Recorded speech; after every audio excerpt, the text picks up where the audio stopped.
E nesse meio tempo, o único que pode nos guardar é Deus. Porque lá no livro de 2 Crônicas, deixa eu até mostrar para você, é uma passagem muito conhecida. 2 Crônicas, capítulo 7, diz assim, olha: se eu cerrar os céus, aqui ó, versículo 12, guarda isso no seu coração. Só dessa forma nós vamos estar protegidos. Eu não estou querendo colocar pânico em você. Bispo, é o fim do mundo, é o fim do mundo. Nem os anjos sabem quando o mundo vai terminar, muito menos esses profetas. Tudo que está acontecendo já aconteceu. Ah, bispo, mas eles hoje nos presídios, eles pegam os presos, parte, tira o coração, arranca a cabeça. Na época de Davi, você acha que eles faziam o quê? A violência na época de Davi era gritante. Os homens sempre pegaram a espada, partiam os outros no meio, arrancava a cabeça, pisava no ventre das mulheres, mulheres grávidas, eles pisavam na barriga delas até o feto pular para fora. A maldade sempre existiu no mundo. Então não é maldade que caracteriza que Jesus está voltando. Bispo, tsunami, maremoto, terremoto, vulcão, esse é um alerta para você. Qual alerta, bispo? De que Jesus está voltando? Pode ser também, mas de que você está partindo. Porque mesmo que Jesus não volte, você vai partir. Nós vamos morrer. Então não é porque Jesus não está voltando ou está voltando que nós não vamos nos preparar. Nós temos que estar todos os dias preparados. O que eu quero dizer para você é que eu não me importo se Jesus está voltando ou não. Sabe por quê? Porque Ele voltando ou não, eu estou com Ele. Eu sou aquele camarada que pode dizer Maranata, que significa ora vem Senhor. Eu não vou deixar o pânico, o terror, o medo, o assombro tomar conta de mim. O dia que Jesus voltar, voltou, pronto e acabou. Eu vou estar preparado, e você também tem que estar preparado. Quando a crise chegar, quando a fome chegar, quando a peste chegar, mesmo que não chegue em dimensão global, mas todos nós um dia seremos atingidos por alguma coisa. Um dia nós iremos enfrentar dificuldades, porque a vida é uma roda gigante. Ora você está em cima, ora você está embaixo. É como esses dias eu estava mostrando os batimentos cardíacos, Jair.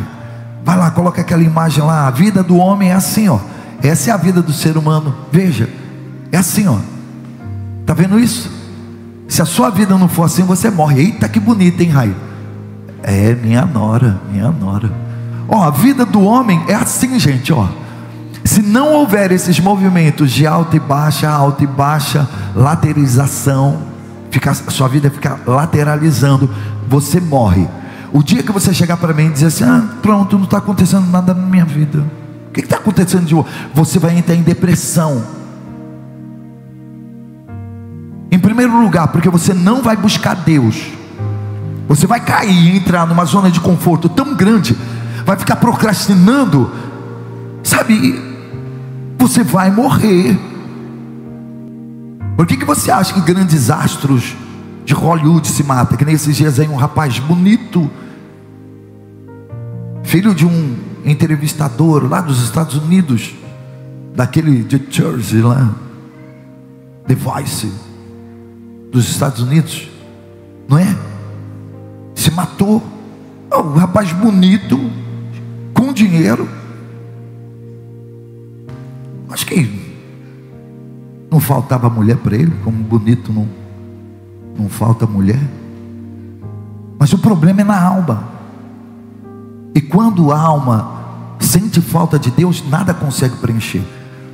Não é carro que você precisa. Aliás, antes de Deus te dar um carro, uma casa, um namorado, uma namorada, Ele tem que tratar primeiro da sua alma, do seu interior. Se o seu interior estiver podre, não adianta nada. Por que minha mulher não volta para mim? Porque primeiro Deus, Ele quer trabalhar no seu caráter. Por que a sua mulher foi embora? Porque eu traí ela. Então primeiro Deus quer fazer você tomar vergonha na sua cara, tratar o seu coração, ensinar você a ter caráter, para depois fazer sua mulher voltar. Porque tem um monte de homens que, ai bispo, minha mulher foi embora, faz ela voltar, ora para ela voltar. Não, você tem que mudar primeiro. Depois que você mudar, que Deus aperfeiçoar você, então sim, pode ser que Ele traga a sua mulher de volta, traga o seu marido, porque é assim que funciona. Você está conseguindo entender? Então a vida tem que ser assim, ó, altos e baixos. E se você for aquela pessoa nécia, quando estiver lá em cima, você abandona Deus. Agora eu estou de boa, só quero beijar na boca. Estava encalhado até ontem, né? Então, aí agora arranjou um grande amor, só quer beijar na boca. Comprou um carro, se apaixonou pelo carro, prometeu para Deus: Deus, se o Senhor me der um carro, eu não vou sair da sua casa. Pai, eu quero um carro para mim poder ir na tal igreja. Mentiroso, tem um carro e nem vem. Então se você cair na besteira de quando você estiver lá em cima bem, você abandonar Deus, quando você estiver lá embaixo, de repente você não tem força nem para voltar mais. Porque hoje existe um monte de pessoas caídas, quebradas, fracassadas, falidas, porque um dia esteve lá em cima, caiu e agora não está conseguindo se levantar. Sabe por quê? Porque além de cair, se afastou de Deus. Então Deus, Ele tem que ser aquela pessoa que nós temos que estar com Ele quando tudo está indo bem, mas quando tudo está indo mal também. Ele tem que fazer parte da nossa existência. Ele tem que ser o chefe majoritário da nossa empresa, da nossa casa, do nosso comércio, de tudo aquilo que somos e temos. Nós temos que realmente entregar o governo das nossas vidas na mão dEle, confiar nele, o mais Ele fará. E realmente ser aquelas pessoas que decidem, escolhem habitar no esconderijo do Altíssimo. E um agravante, parar de andar com os pecadores e ouvir o conselho dos escarnecedores. Hoje uma irmã ligou para mim e disse assim: bispo, olha, tem uma moça que fez tanto mal para mim, que agora está querendo voltar para a minha vida. Não aceite tudo aquilo de ruim que Deus tirou da sua vida. Não aceite de volta, não aceite. Seja amigo, parente, irmão, não aceite de volta. Não é nem questão de perdoar ou não perdoar. Perdoar você perdoa. Bispo, eu tenho que continuar andando com uma pessoa que eu perdoei? Não. Ela te traiu? Traiu. Então filho, eu te perdoo, Deus abençoe você, tá? Segue o seu caminho, eu sigo o meu. Bispo, isso é perdão? Isso é perdão. Quando não é perdão, é quando você quer matar a pessoa. Quando você vê a pessoa e aquilo fica que nem um vulcão dentro de você. Você fica desejando um mal para ela. Aí você não perdoa. Sinal que você não perdoou. Você mostra que você perdoou quando você não sente mais nada, nem lembra daquilo que ela fez. E aliás, até para você esquecer daquilo que ela fez com você, é bom você se separar dela. Deixa ela seguir o caminho dela, segue o seu, para você não viver uma vida de perturbação. Então a palavra diz lá no livro de Crônicas, capítulo 7, versículo 12, porque isso é possível acontecer. Deus, Ele permite que isso aconteça. Deus, Ele permite, gente. Às vezes existem algumas pessoas que ficam por paroxítona pensando assim: poxa, mas por que tanta maldade no mundo? Por que tanta crueldade? Porque os homens não querem Deus. Às vezes a única maneira de atrair os homens para Deus é permitindo que eles passem por momentos difíceis, vivam crise em suas vidas, enfrentem doenças, para eles verem as suas pequenez, a sua insignificância. Porque não é porque você é juiz, é médico, é doutor, que você não vai passar por problemas. Você pode ser um advogado, um engenheiro, um arquiteto, um farmacêutico. Você pode ser o que for, filho. Existem determinados momentos na nossa vida que é só Deus. Então isso pode acontecer? Pode. E por que Deus deixa acontecer? Porque o mesmo Deus que permite, Ele livra. Ele permite, mas Ele livra.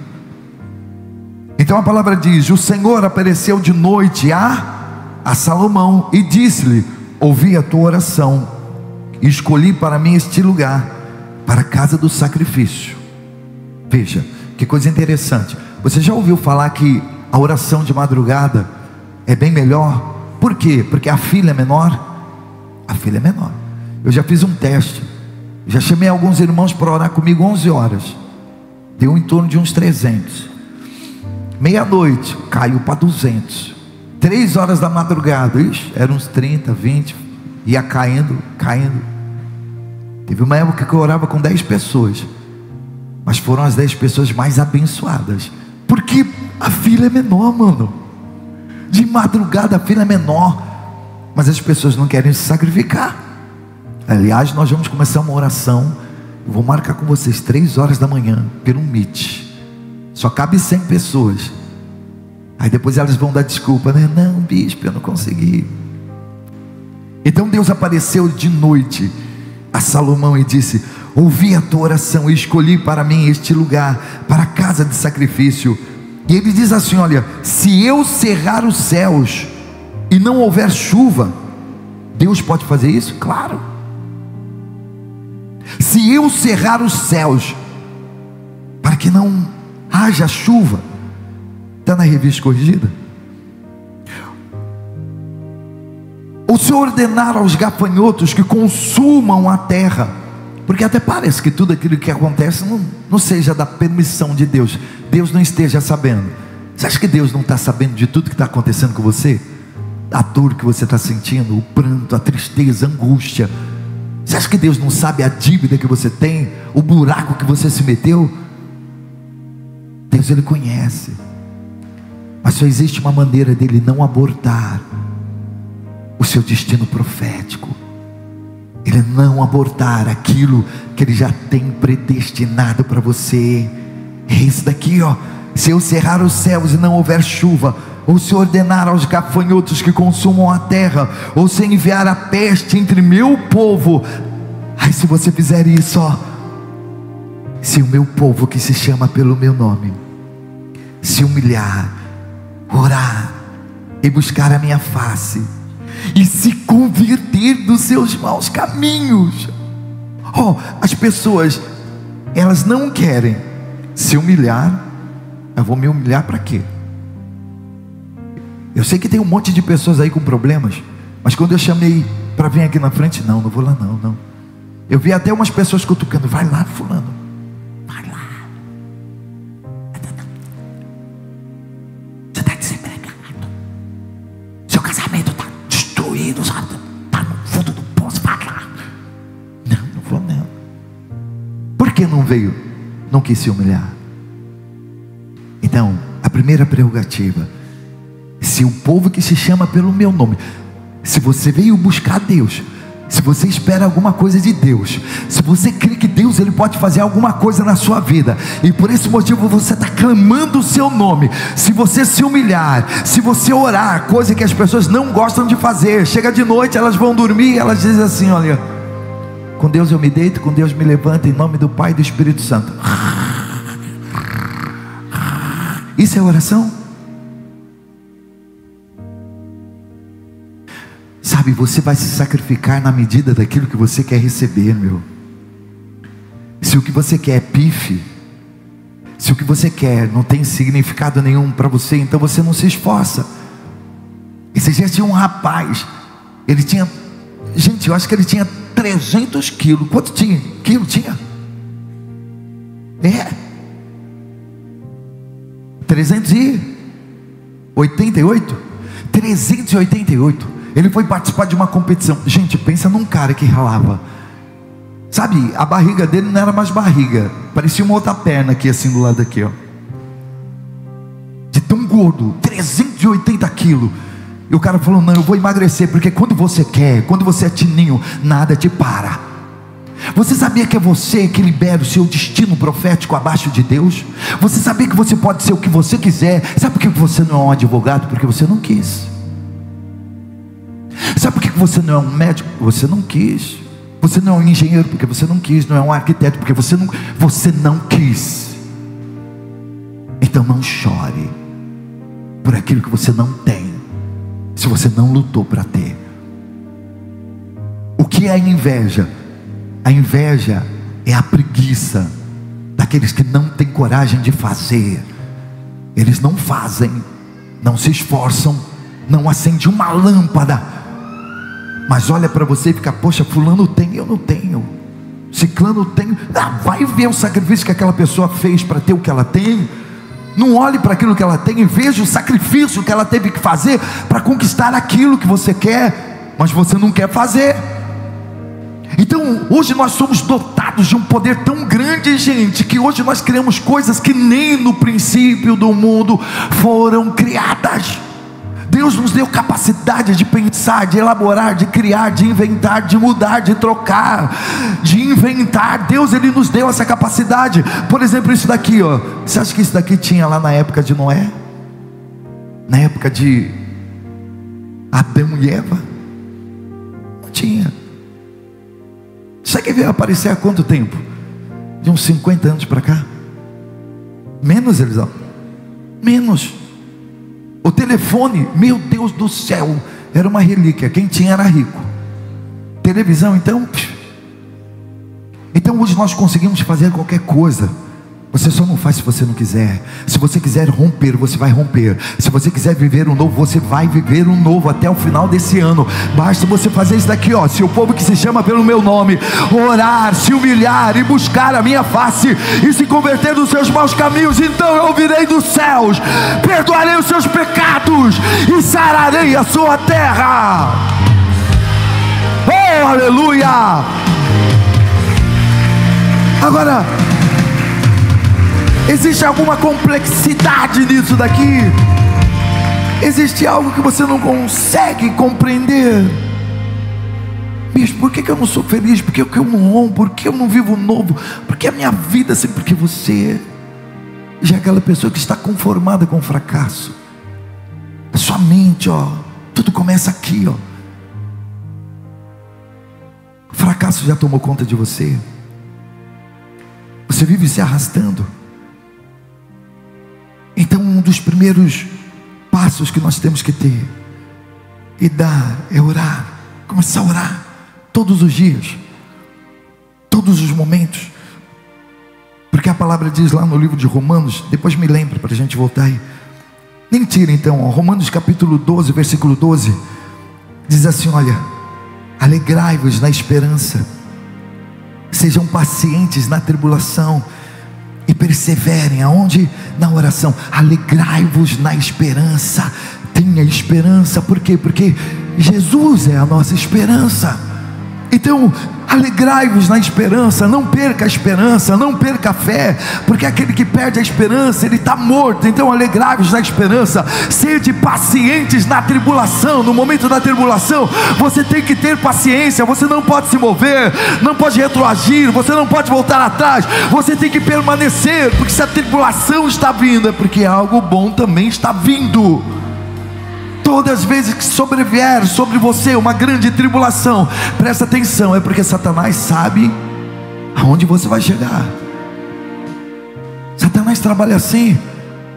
Quando ele percebe que você vai romper, que Deus tem coisas grandes para realizar na sua vida, ele começa a te atribular, porque é uma das únicas coisas que consegue barrar o crente, a tribulação. Então alegrai-vos na esperança, sede pacientes, tenha paciência no momento da tribulação, perseverai na oração. O livro de Colossenses capítulo 1, versículo 27, Colossenses 1, 27 diz: a esses Deus quis fazer conhecida a glória, ou a gloriosa riqueza desse mistério. Deixa eu ver aqui, ó. Os quais Deus quis fazer conhecer, os quais são as riquezas da glória desse mistério entre os gentios, que é Cristo em vós, esperança da glória. Sabe, você não precisa de esperança, você precisa de Jesus. Jesus é a nossa esperança.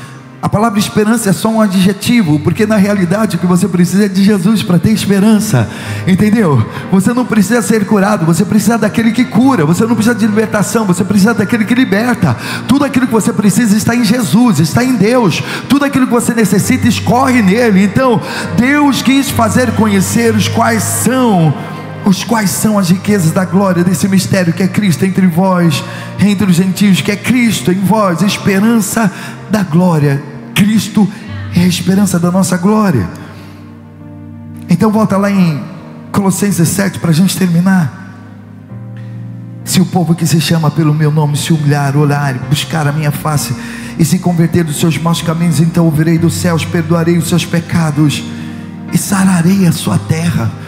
Terra, coração. sentimento, terra, lugar de habitação, terra onde você mora, o estado. Sabe, gente, se esse estado do Amapá se converter, Deus ele pode sarar essa terra, Deus ele pode sarar esse estado.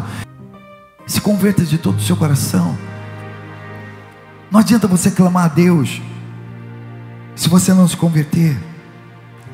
Bispo, o meu céu está fechado, a minha terra se tornou de bronze, o meu chão de aço, não chove, os gafanhotos estão roubando tudo aquilo que eu tenho, estou perdendo tudo, casa, carro, família, trabalho, empresa.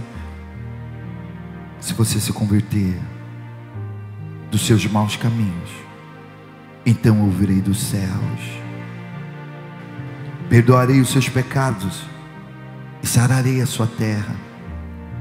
Estarão abertos os meus olhos e atentos os meus ouvidos à oração desse lugar. Veja então, olha que coisa impactante. Deus ele começa a nos ouvir depois que a gente se arrepende, depois que a gente se converte.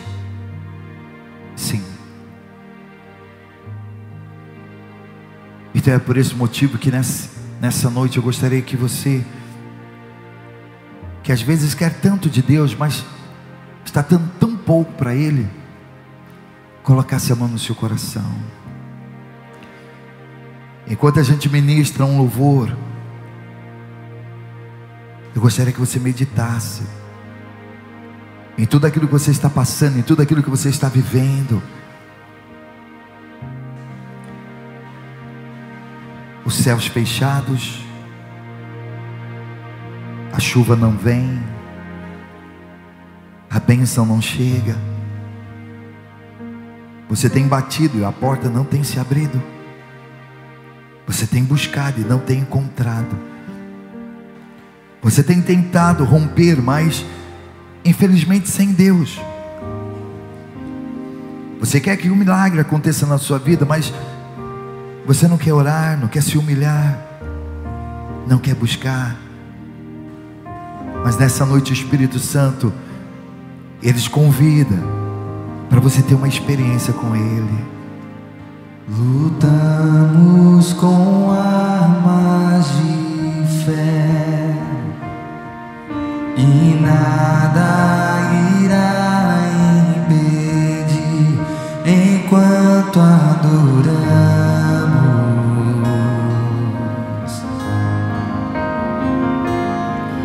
Em meio às tribulações, nosso Deus é vencedor. o nosso Deus é vencedor, nós o adoramos.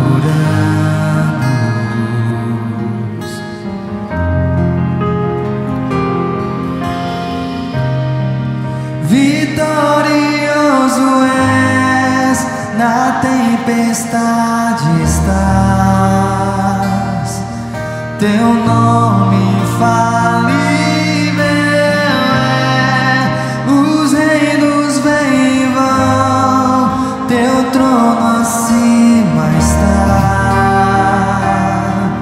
teu nome imutável é.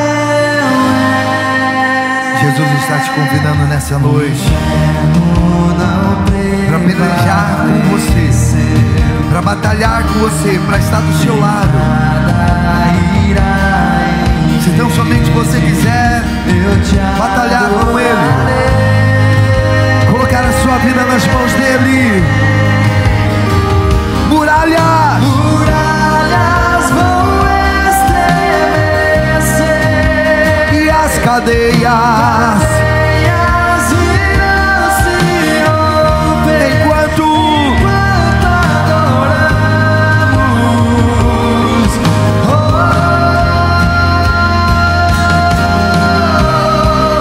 Vitorioso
muda, e Ele pode cuidar de você, Ele pode cuidar da sua casa, da sua família.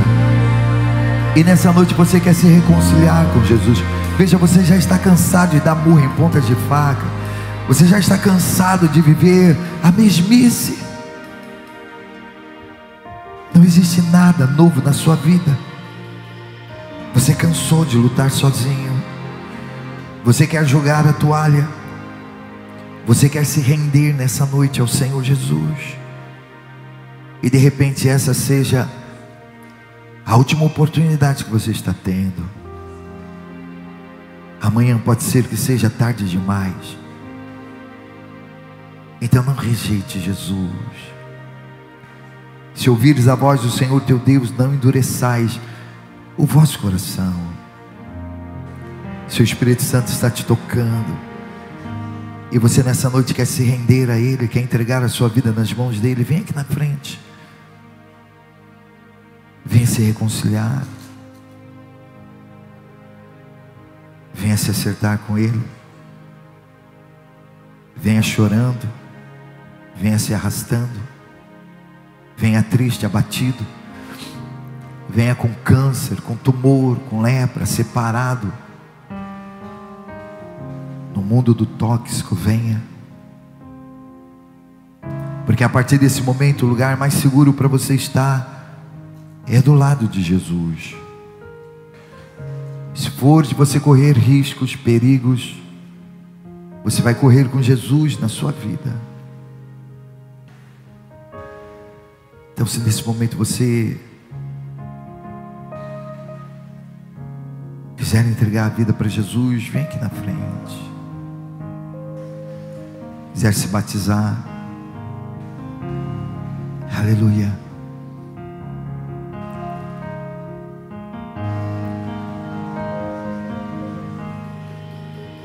Que saudade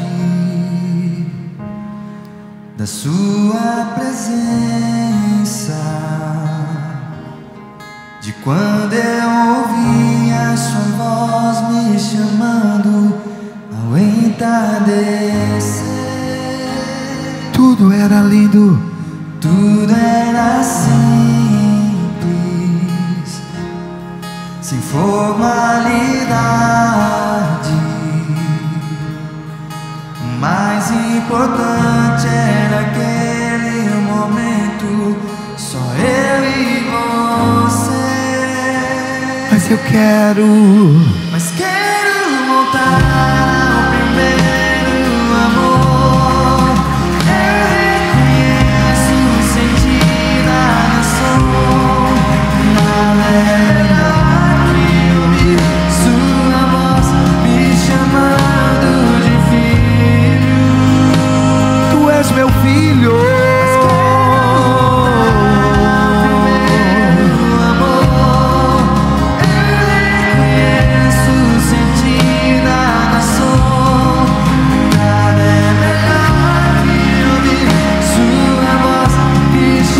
Pastor aqui comigo, tem obreiros, pastores aqui comigo, para abraçar essas pessoas, receber essas pessoas, aleluia.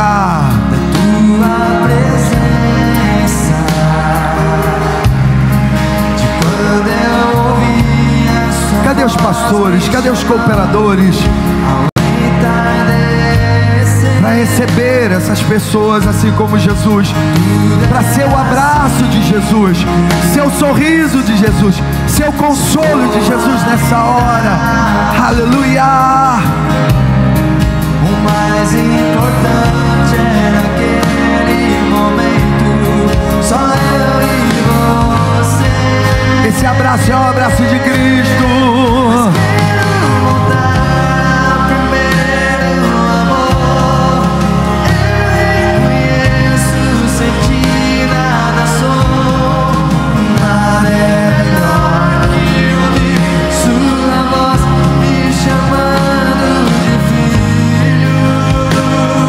Meu filho,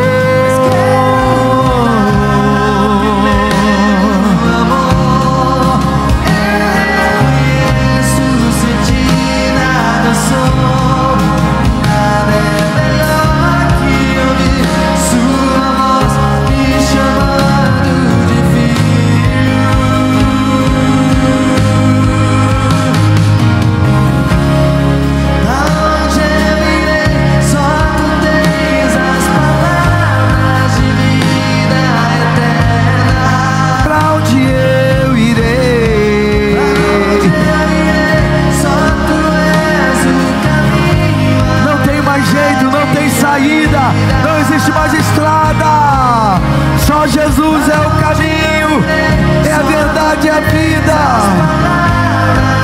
É fim de linha, é fim de estrada para você. Acabou, não tem saída. Onde eu irei, só tu és o caminho, a verdade e a vida.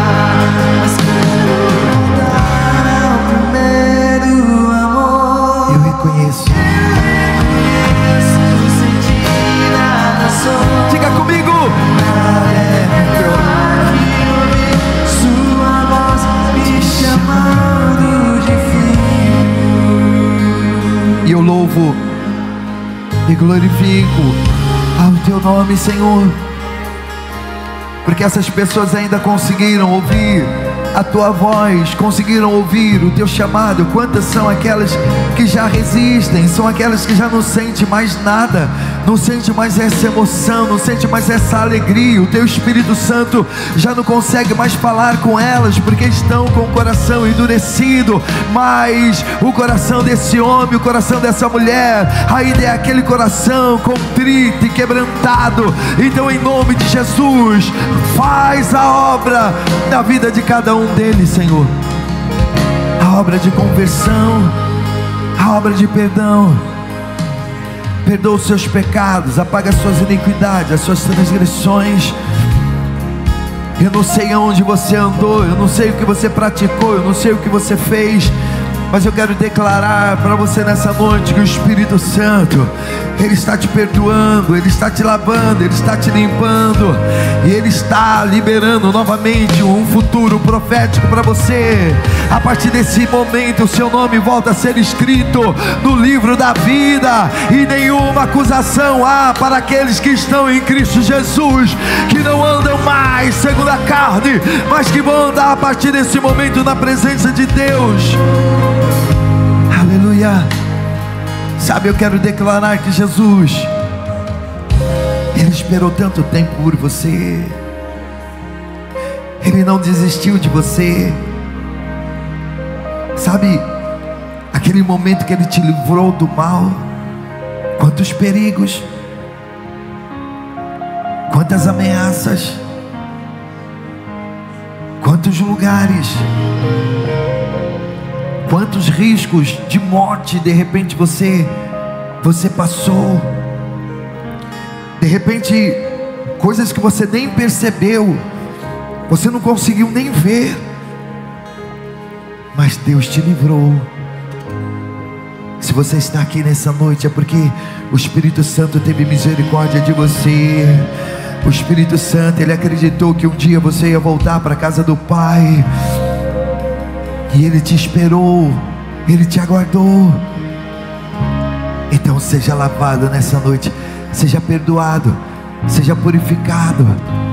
O Espírito Santo, Ele te perdoa, e que Ele possa te fortalecer, que Ele possa te edificar, te santificar, por você ter enxergado que não existe mais caminho, não existe drogas, não existe tóxico, não existe bebida, não existe baile, festa, não existe adultério, não existe prostituição, não existe nada que possa preencher o lugar de Deus na sua vida.